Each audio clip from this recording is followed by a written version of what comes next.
Daktari kamwandikia operation. Amina. Kamwambia bwana, tarehe fulani ndio uje kwa ajili ya operation. Amina.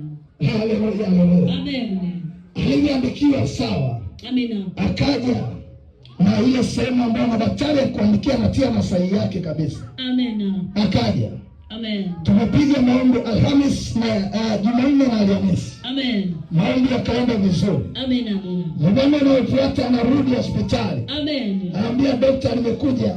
Amina. Leo ndio siku yangu ya operation. Amen. Akaambia, uliambiwa leo? Amina. Hebu nionyeshe bwana. Amen. Daktari akachukua ile karatasi. Amina. Akamcheki. Amen. Akaambia, huyo daktari aliyokuandikia, amen, sijui amesomea wapi. Amen. Sio hadithi. Amen. Ni true story. Amen. Sijui amesomea wapi. Amen.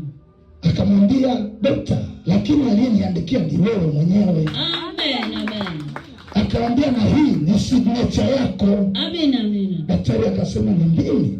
Sasa kuja kuangalia saini ya kwake. Amen. Akashindwa tena aongee nini. Amen. Akasema sijui hiyo siku ilikuwaje. Amen. Lakini hakuna kitu kama hiki. Amen. Haleluya. Amen. Sasa niambie, mchawi hajatoka nyumbani akaenda akamvaa daktari hospitalini. Amen. Yaani ni bora angekutana na daktari mwingine. Amekutana na yule aliyemwandikia. Anamwambia, huyu aliyekuandikia akili zake haziko vizuri. Amen. Bwana Yesu asifiwe sana. Yale ya Balaam na Balaki. Anaomba alaani taifa teule la Mungu. Badala ya kulaani anabariki. Ninakulaani usizae, najikuta ninakubariki uzae uongezeke. Bwana Yesu asifiwe sana.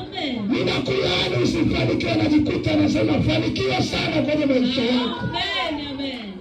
Mwenzake anamwambia, wewe bwana, ina maana hizi sadaka zangu ng'ombe, kondoo nilivyotoa 7 hivi nimetoa bure. Ina maana nimetoa kama sadaka ya kuwabariki hao watu. Haleluya. Lakini amesahau yupo Mungu anayelinda agano juu ya mtu kwenye maisha yake. Mpigie Bwana Yesu makofi mengi. Haleluya.